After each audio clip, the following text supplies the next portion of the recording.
Assalamualaikum warahmatullahi wabarakatuh. Pemirsa, saya Sandrina Malakiano senang sekali bisa kembali hadir menjumpai Anda dalam pengajian Tafsir Al-Misbah, mengenal Juz Amma bersama Ustadz Quraisy Shihab. Kali ini yang diangkat adalah bagian pertama dari dua bagian pembahasan surat Al-Alaq. Para ulama tafsir sepakat bahwa ayat pertama sampai 5 adalah ayat di mana pertama kali Allah menegaskan Allah yang Maha Kuasa adalah sumber dari segala ilmu pengetahuan. Dan dari sini Allah mengajarkan kepada kita semua agar selalu membaca alam semesta dan lingkungan di sekeliling kita.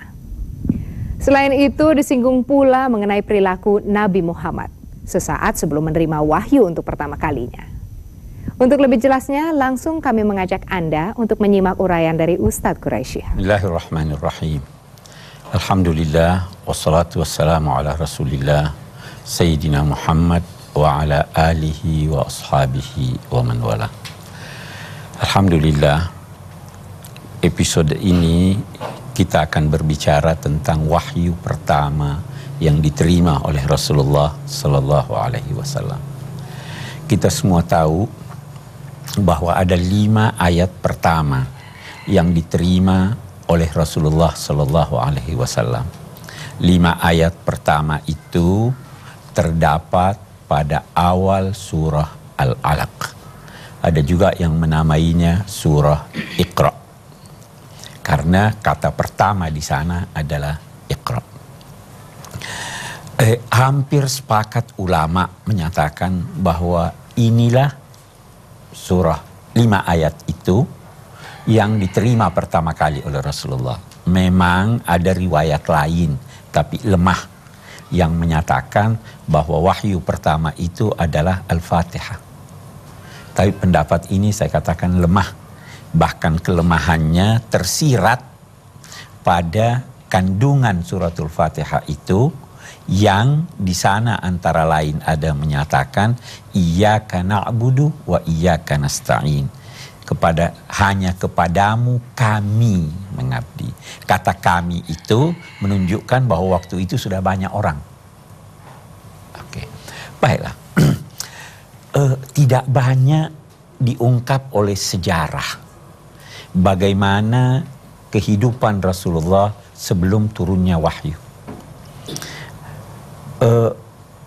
Sayyidah Aisyah pernah bertanya kepada Nabi, bagaimana sih ceritanya, keadaanmu sebelum turunnya wahyu itu? Beliau berkata bahwa saya sebelum turunnya wahyu ini selalu terdorong untuk menyendiri. Hubbiba ilayyal khala. Kita tahu sebelum itu Rasulullah bergaul dengan masyarakat. Kita tahu sebelum itu Rasulullah berdagang. Tetapi hubbiba ilayyal khala, kata Nabi, dicintakan kepadaku, aku didorong oleh suatu kekuatan yang saya tidak tahu, sehingga saya senang menyendiri. Bisa digambarkan, beliau menyendiri keluar dari situasi keramaian kota Mekah, pergi ke Gua Hira.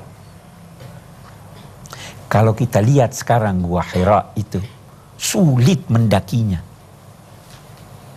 Tempat masuknya sulit. Tetapi ada dorongan. Dorongan itu dipersamakan oleh sementara ulama dengan dorongan kepada binatang untuk mengungsi dari suatu tempat yang sebentar lagi akan terjadi gempa di sana. Nah, Nabi juga, kamu pergi menyendiri. Dan pada suatu malam, disepakati bahwa itu malam. Ada yang berkata tanggal 17 Ramadan, ada yang berkata tanggal 27 Ramadan. Pada malam itu Nabi didatangi oleh malaikat Jibril sambil merangkul beliau dan memerintahkan Iqra. Itu yang pertama, Iqra, bacalah. Nabi tidak bisa membaca. Asosiasi pertama beliau bahwa beliau disuruh membaca dari suatu tulisan. Maka beliau menjawab, ma ana biqari. Saya bukan orang yang pandai membaca. Dirangkul lagi. Rangkulannya begitu keras sampai Nabi melukiskannya, saya kira itulah kematian. Iqra. Nabi menjawab, ma ana biqari. Saya tidak bisa membaca. Dirangkul yang ketiga kalinya, dalam satu riwayat dikatakan bahwa Nabi kemudian bertanya, ma aqra, apa yang saya mesti baca? Maka Jibril menyampaikan, Iqra bismi rabbikal ladzi khalaq, khalaqal insana min 'alaq, Iqra wa rabbukal akram alladzi 'allama bil qalam, 'allamal insana ma lam ya'lam. Oke. Sekarang mari kita masuk dalam penafsiran ayat ini. Iqra.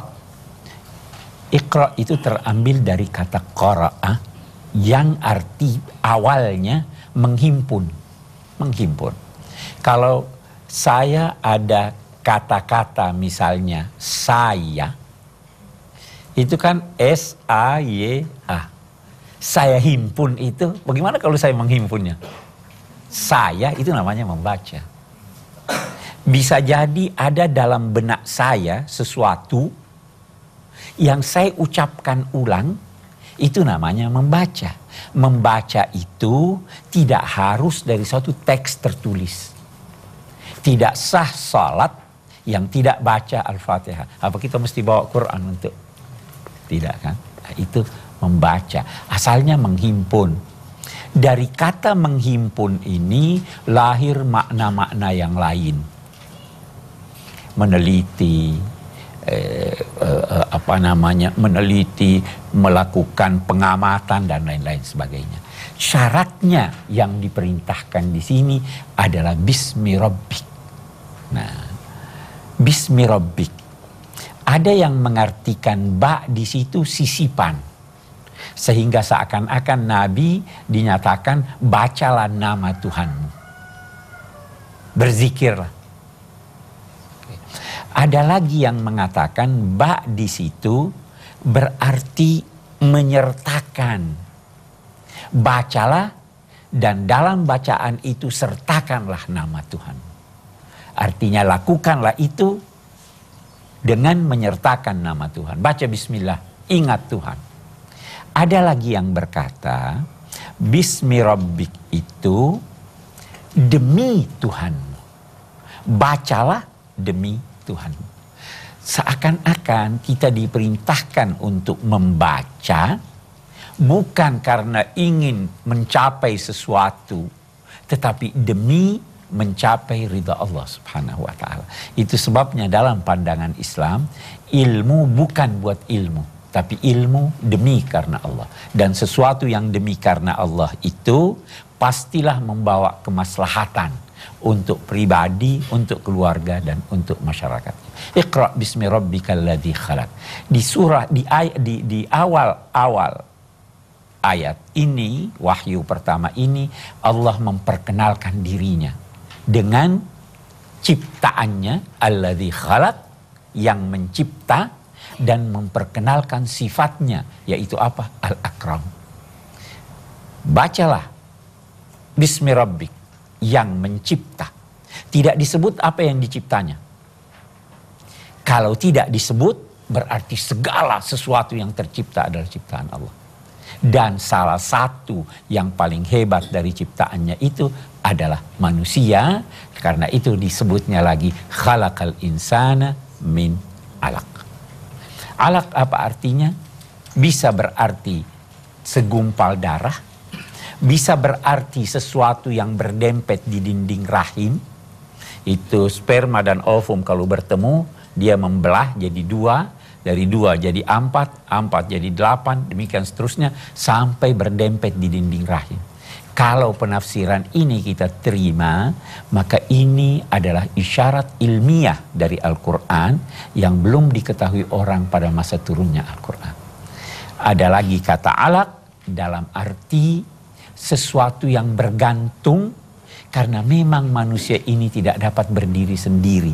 Selalu bergantung pada yang lain, dan ketergantungannya yang paling besar adalah kepada Allah Subhanahu wa Ta'ala. Ini kita ingin berhenti sejenak di sini untuk melakukan diskusi menyangkut ayat-ayat ini.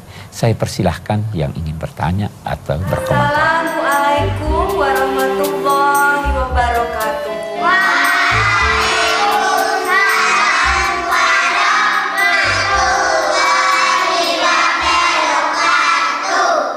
Sekarang hari apa anak-anak? Jumat. Kalau hari Jumat, kita biasanya belajar apa?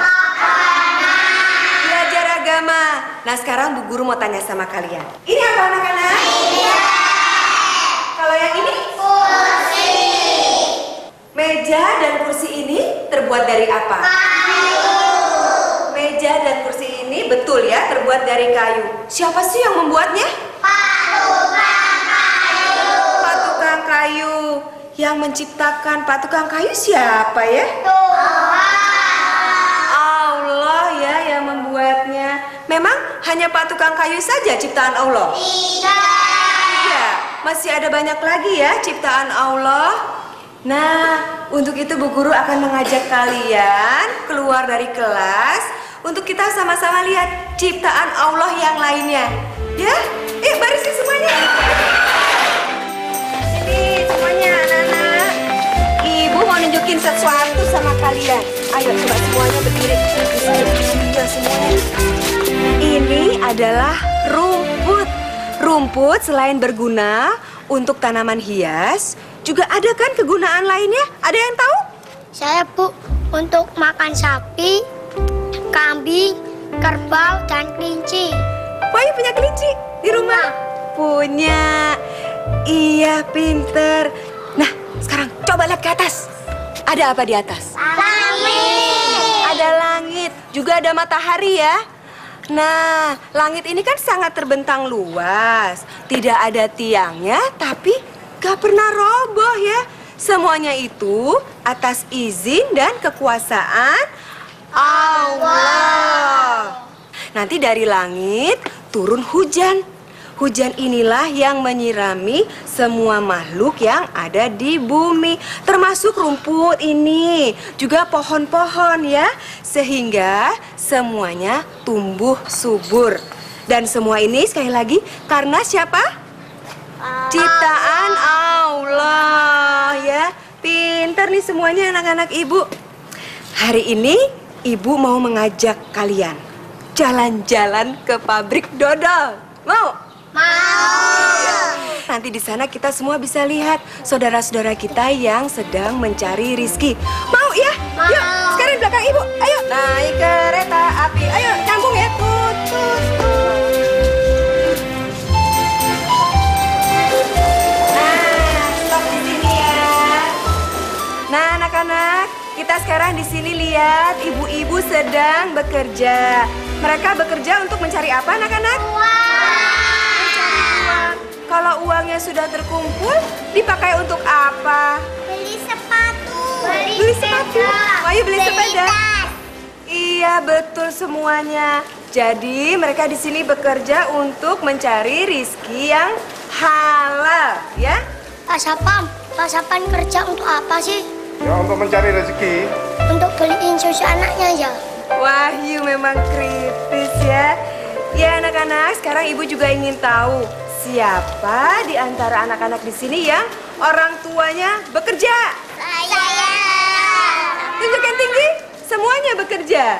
Iya, alhamdulillah. Jadi orang tua kalian bekerja untuk mencari rizki. Dan ada satu jawaban tadi yang kurang. Kalau uangnya sudah terkumpul, dipakai juga untuk membiayai kalian sekolah ya. Supaya kalian bisa tetap terus sekolah dan jadi anak-anak yang pintar nih semuanya anak-anaknya ibu ya. Baik anak-anak, Ibu rasa kunjungan kita ke pabrik dodol cukup sampai di sini ya. Tapi sebelum kita meninggalkan ruangan ini, kita ucapkan dulu salam kepada ibu-ibu ya.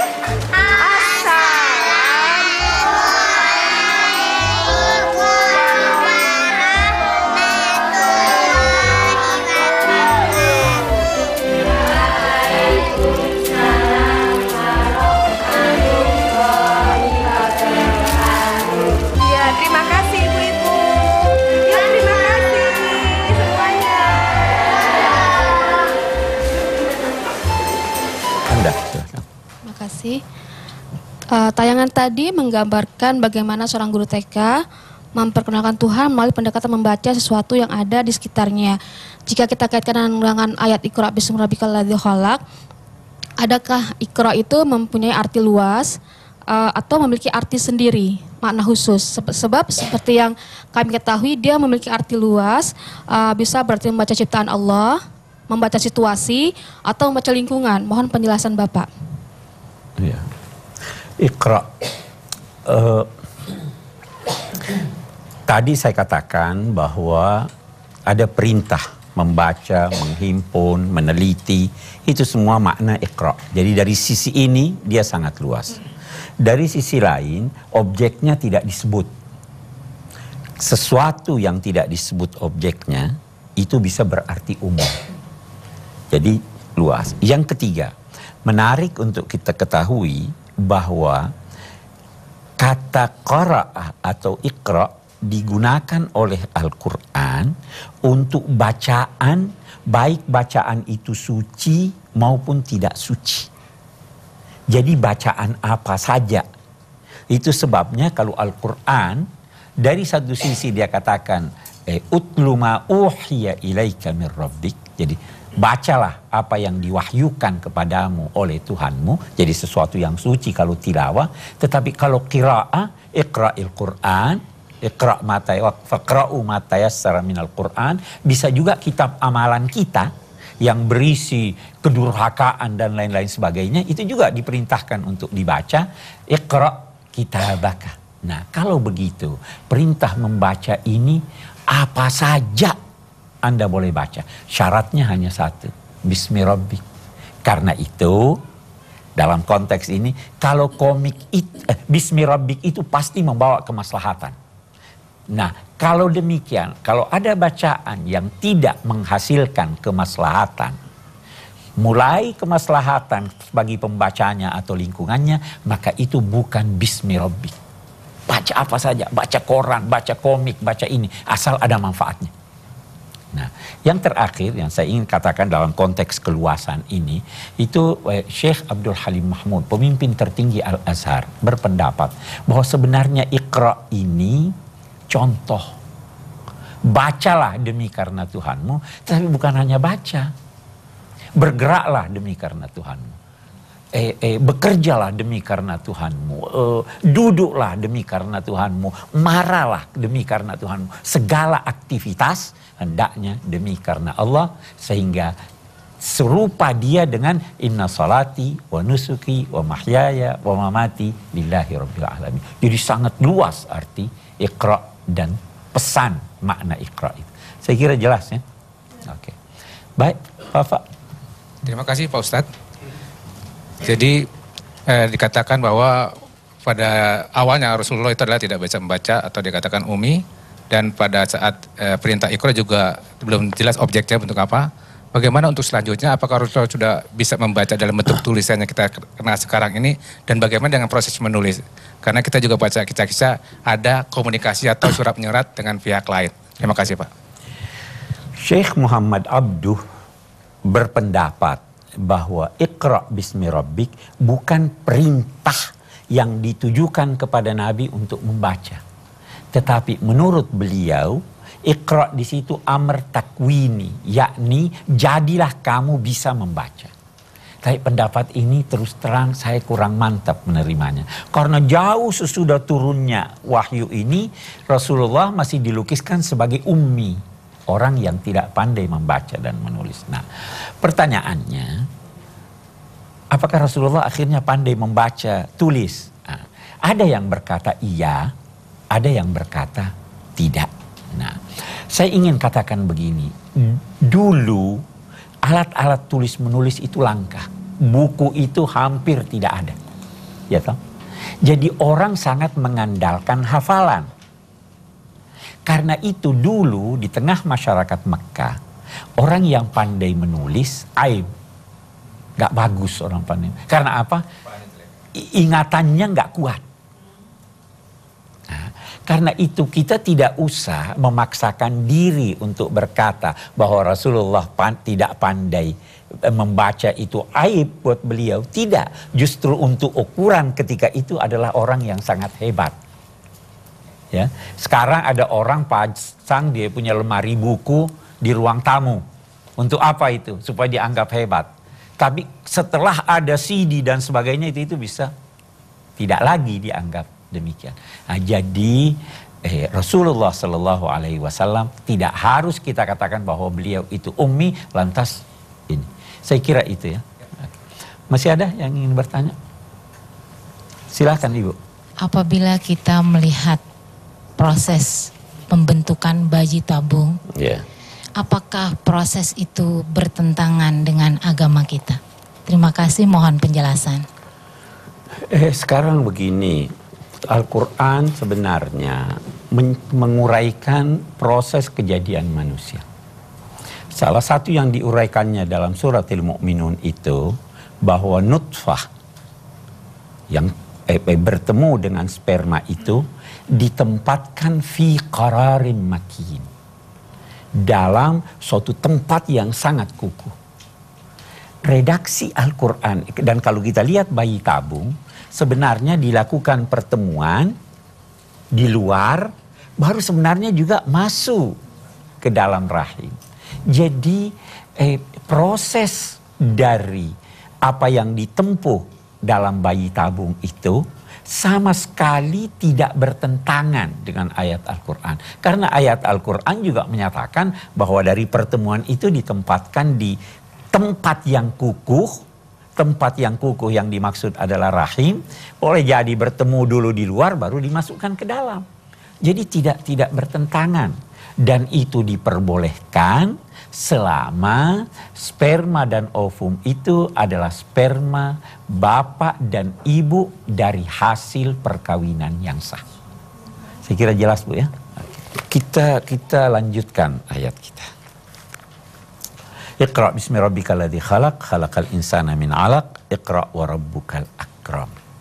Bacalah dan Tuhanmu adalah al-akram. Akram itu yang paling. Hanya sekali di dalam Al-Quran ada kata al-akram yang menyifati Tuhan. Lainnya itu karim. Dan selalu dikaitkan dengan Rabb, Tuhan pemelihara dan pendidik. Ada dibahas oleh ulama. Kenapa ayat ini mengulangi perintah Iqra? Iqra bismi rabbik, Iqra wa rabbukal akram. Ada yang berkata perintah pertama membaca untuk diri, belajar. Perintah yang kedua membaca untuk orang lain, mengajar. Jadi ada kewajiban membaca untuk diri sendiri, ada kewajiban mengajar. Ada lagi yang berkata Iqra yang pertama dalam sholat, Iqra yang kedua di luar sholat. Hemat saya yang paling baik itu menyatakan begini. Allah itu maha pemurah. Dunia ini kalau kita teliti, sejak dulu sama saja keadaannya. Dia bulat, ada matahari, ada bulan. Tetapi setiap dia dibaca, walaupun objeknya sama, ada saja rahasianya yang diungkap. Al-Quran juga begitu. Dari dulu Al-Quran ini begini. Tetapi ada saja makna-makna baru yang muncul. Itulah kemahamurahan Tuhan. Jadi seakan-akan di sini bacalah objek itu pertama kali, ulangi membaca lagi objek itu, niscaya kamu akan mendapat makna-makna baru. Kenapa? Karena Tuhanmu memang adalah Al-Akram. Iqra wa rabbukal akram alladzi 'allama bil qalam 'allamal insana ma lam ya'lam, yang mengajar dengan pena dan mengajar manusia apa yang tidak diketahuinya. Nah, di sini ada dua kali lagi kata 'allama. Mengajar dengan pena. Seringkali bahasa menggunakan alat, menyebut alat, tetapi yang dimaksudnya adalah hasil dari alat itu. Seringkali dia menggunakan kata yang menunjuk penyebab dan yang dia maksud adalah dampaknya. Kalau saya berkata begini, saya takut hujan, apa maksudnya itu? Takut basah, akibatnya basah atau sakit. Bil qalam, dengan pena. Pena ini alat. Apa hasil penggunaan alat itu? Tulisan. Tuhan mengajar manusia melalui tulisan-tulisan yang ada.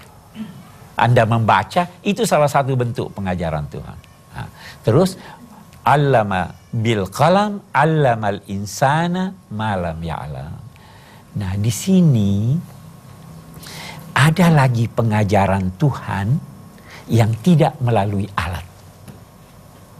Kalau yang pertama pengajaran melalui alat, yang kedua tanpa alat. Apa itu? Wahyu. Ya toh? Mimpi. Ilmun laduni. Anda peroleh tanpa. Itu bisa diibaratkan dengan komet Halley. Dia datang sekitar 70 tahun sekali. Dia yang memperkenalkan dirinya kepada kita, bukan kita yang mencarinya. Ada ilmu yang diajarkan Tuhan tanpa upaya dari Anda untuk mendapatkannya. Nah, Rasulullah Shallallahu Alaihi Wasallam diingatkan melalui ayat ini, dan kita pun diingatkan bahwa apa? Kamu bisa memperoleh informasi, bisa memperoleh pengetahuan walaupun kamu tidak usahakan pengetahuan itu, tapi itu adalah anugerah dari Allah Subhanahu wa taala. Allama. Itu sebabnya dalam pandangan Islam, perolehan ilmu ada yang kasbi, ada yang wahbi, ada yang diusahakan, ada yang merupakan anugerah Allah Subhanahu wa taala. Ini berbeda dengan pandangan orang-orang di dunia barat. Kita bisa memperoleh pengetahuan dengan anugerah Allah Subhanahu wa taala. Anugerah itu diberikannya kepada orang-orang yang mendekatkan diri kepadanya. Nah, itu juga sebabnya sehingga jauh sebelum turunnya Iqra ini, Rasulullah setiap malam bermimpi, dan apa yang beliau mimpikan itu terbukti kenyataannya. Mimpi-mimpi yang dialami oleh Rasul itu tujuannya mengajar beliau bahwa, hai Muhammad, kamu bisa memperoleh informasi tanpa usaha kamu. Bagaimana itu tanpa usaha? Buktinya, apa yang kamu mimpikan malamnya itu ternyata terbukti keadaannya. Itu bagian. Jadi, 'allama bil qalam, dia mengajar manusia melalui bacaan, dan apa yang dia pelajari melalui bacaan itu sebenarnya sudah diketahui oleh yang menulis, kan? Nah, jadi mengajar manusia apa yang telah diketahui oleh orang sebelumnya melalui bacaan, dan mengajar manusia tanpa alat apa yang belum diketahui oleh orang lain. Itu 'allama bil qalam, 'allamal insana ma lam ya'lam. Menarik sekali ini. Wahyu pertama yang diterima Nabi ini, perintah membaca buat orang yang tidak pandai membaca. Heran ya, orang gak pandai membaca disuruh membaca.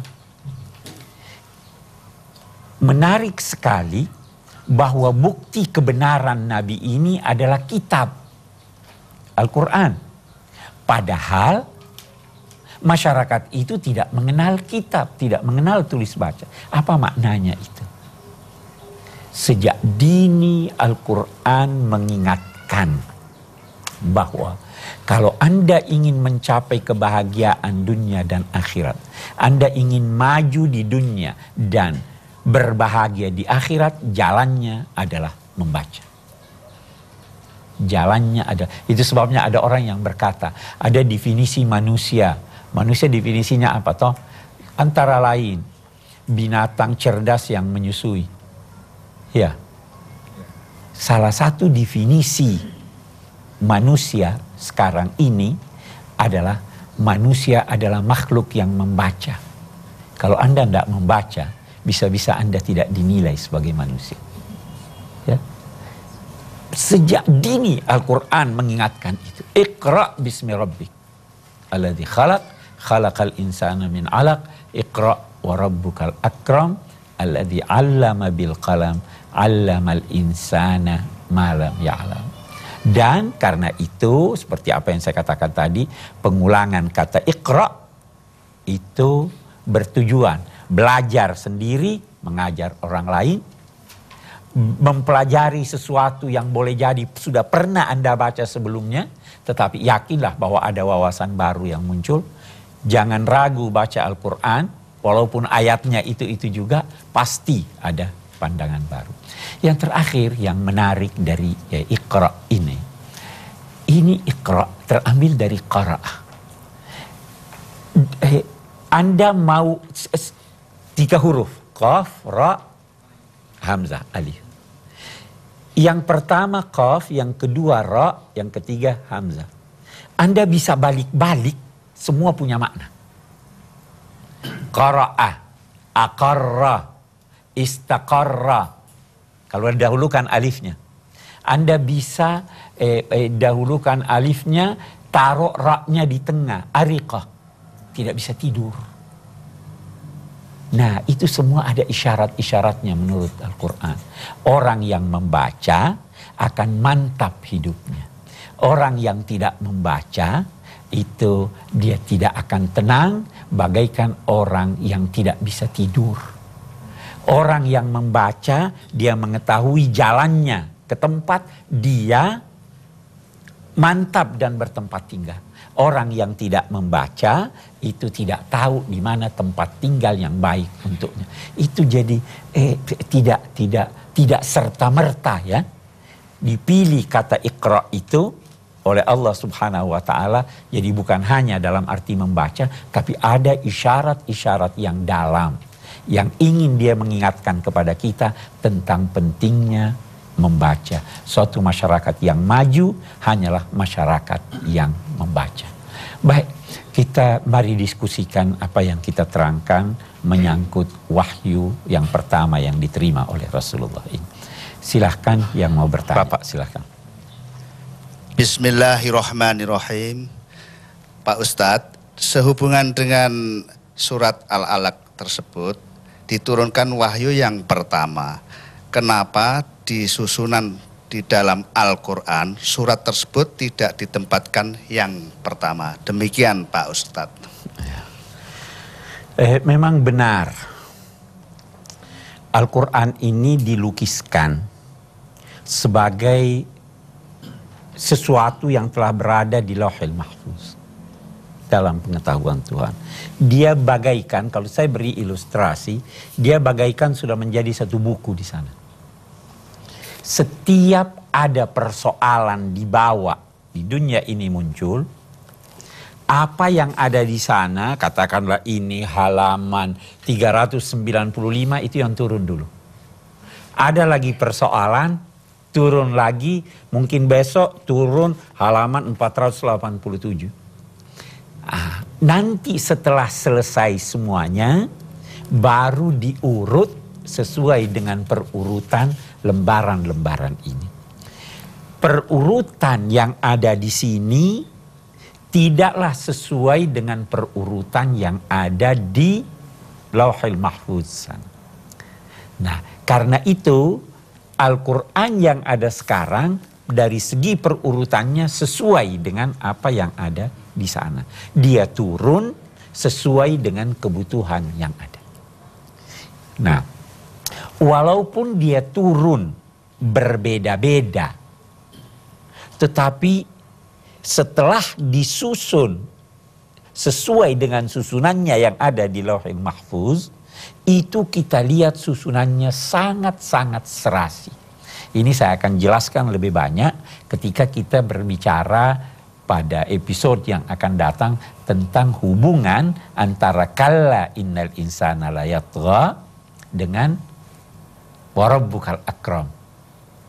Karena kalla innal insana la yatgha itu turun jauh sesudah turunnya wahyu pertama. Namun dia sangat serasi hubungannya. Saya kira itu Pak ya. Ibu silakan. Bismillahirrahmanirrahim. Pertanyaan saya sangat singkat sekali Pak. Apa anugerah Allah yang paling besar itu? Terima kasih. Apa anugerah Allah yang paling besar? Banyak orang berkata anugerah Allah yang paling besar adalah iman. Tetapi dalam konteks kita ini, kita tidak membantah bahwa itu iman. Dan puncak dari iman itu adalah pengenalan kepada Tuhan. Ya kan? Puncaknya iman. Ma'rifatullah. Karena itu kita bisa juga berkata bahwa anugerah Allah yang paling besar yang menjadikan para malaikat sujud kepada manusia itu adalah ilmu. Wa 'allama Adamal asma'a kullaha. Ilmu yang diajarkan Allah. Ilmu yang diajarkan Allah ini yang paling besar adalah Ar-Rahman 'allamal Qur'an. Karena itu ada ungkapan Sayyidina Ali. Man arada dunya fa'alaihi bil ilm. Siapa mau kesejahteraan duniawi, dia hendaknya memperoleh ilmu. Siapa yang mau kebahagiaan ukhrawi, dia hendaknya cari ilmu.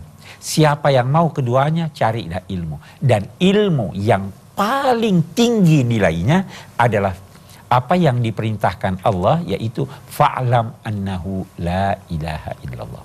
Ketahuilah bahwa dia tidak ada Tuhan selain Allah. Nah, inilah ilmu. Karena itu iman kepada Allah, iman kepada Rasulnya adalah anugerah Allah yang terbesar untuk umat manusia. Saya kira begitu Bu ya. Baik, mari kita menyimpulkan apa yang kita ini. Saya kira salah satu kesimpulan adalah apa yang terakhir saya ucapkan. Yaitu bahwa mari kita membaca dan membaca. Al-Quran tidak hanya memerintahkan sekali, tetapi 2 kali membaca. Bapak-bapak, ibu-ibu tahu, membaca 15 menit saja sehari, 15 menit sehari, itu Anda bisa baca paling tidak 3 buku saku dalam sebulan. Itu 15 menit.